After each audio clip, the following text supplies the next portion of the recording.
Olá, boa noite, tudo bem? Sou Vitor Rodrigues, sou sócio-diretor de desenvolvimento de projetos da Rise Desenvolvimento Humano e nós viemos aqui visitar o CONAR, o CONAR que é o maior congresso específico de RH no Brasil e com uma grande exposição, uma grande feira aqui, mas eu queria conversar com você, na verdade, sobre um dos assuntos que está sendo pauta aqui no CONAR.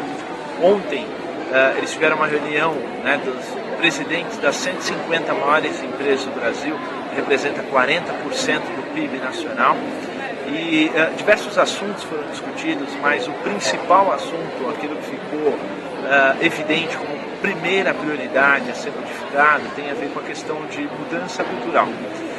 E a mudança cultural é um dos assuntos, na verdade, que a gente vem falando na Rise, vem alertando. Eu acho que esse momento em que a gente está vivendo, daqui para frente, tem muito a ver esse elemento e foi super interessante eles realmente terem colocado isso, mostrando que a gente está totalmente alinhado.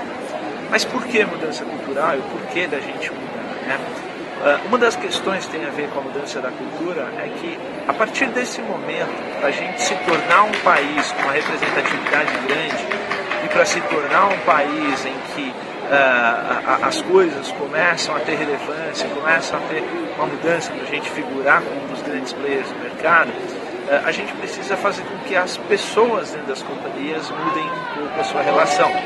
E isso, ontem, ficou muito claro, nessa reunião, que isso tem que começar pela liderança da companhia. Então, a liderança da companhia é quem dita a mudança cultural dentro desse universo das empresas. Por que é tão difícil, na verdade, fazer uma mudança cultural? Porque mudar uma cultura tem a ver com a mudança de hábitos. Hábito é aquela coisa que está num nível tão profundo que você nem percebe que você faz. Quer um exemplo disso? Percebe, por exemplo, quando você vai tomar banho, por onde você começa a se ensaboar. Provavelmente você começa todos os dias pelo mesmo lugar, faz exatamente da mesma forma todos os dias e nem percebe isso. Então, um dos pontos de maior importância que existe nessa questão da mudança cultural é a observação dos hábitos. E a partir do momento em que a gente toma consciência, que a gente traz esses hábitos para um nível de consciência, é que a gente começa a fazer uma mudança cultural. Então, a mudança cultural é possível ser feita à medida em que você percebe exatamente qual é a cultura existente. E cultura não é algo que está estampado ou escrito nas paredes da empresa. Cultura é aquilo que você vive realmente no seu dia a dia. Então, à medida em que você reconhece qual é o seu status de cultura ou aquilo que compõe a sua cultura e que você começa a projetar qual é a nova cultura que precisa ser colocada no lugar, você começa a ter uma questão de mudança cultural. E a mudança normalmente é algo que não é muito... as pessoas não gostam muito de mudar.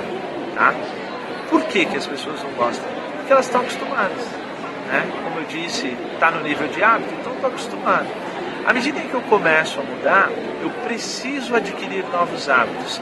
Eu, por exemplo, corri, pratiquei corrida na minha vida durante bastante tempo. E aproximadamente há uns 4, 5 anos atrás, eu parei de correr. Eu treinava 10 km todos os dias, final de semana eu corria meia maratona. E a minha rotina se modificou, e à medida em que a rotina se modificou, toda a estrutura que havia em cima daquela cultura de atividade física, de correr 10 km todos os dias, se modificou. Hoje eu estou numa condição em que eu estou voltando a correr. E para eu fazer essa mudança, eu preciso reorganizar toda a minha agenda. Assim é com a cultura dentro das companhias. Uma mudança cultural não é algo que se faça da noite para o dia. Ela precisa ter um tempo de maturação e um tempo de reorganização nesse processo. Como que isso acontece no dia a dia? Quando eu falei da liderança, em a liderança mudando esse processo cultural, a mudança cultural ela tem que acontecer de uma forma em que, organicamente, as coisas vão acontecendo nos mais diversos níveis dentro da companhia. Então, por exemplo, uma cultura que está se organizando, uma empresa que está se organizando para ganhar eficiência operacional, por exemplo, ela precisa determinar novos processos, mas todos os processos não podem ser colocados de uma hora para outra, e não dá para dizer que de uma hora para outra tudo vai acontecer e tudo vai se modificar. Então, os processos precisam acontecer numa estrutura de mudança que seja gradativa, e à medida em que as pessoas absorvem essas novas estruturas de processo, aí sim você pode ir integrando outras. E aí você vai ganhando eficiência operacional, né? No ambiente onde a eficiência operacional, por exemplo, é necessitada ou é requerida pela companhia, você também tem que observar diversos outros aspectos. Por exemplo, o quanto as pessoas estão sendo treinadas para essas novas estruturas, para esse novo processo. Será que isso faz parte daquilo que as pessoas compreendem como parte importante do processo de trabalho delas? Então, uma série de questões precisam ser mudadas. Um dos pontos que eu achei primordiais aqui é que toda a liderança dessas 150 maiores empresas do Brasil colocaram isso como ponto principal, a mudança cultural. E aí eu acho que fica uma dica para você. Se você quer começar a trabalhar a mudança cultural dentro da sua empresa, comece aos poucos e principalmente pela liderança.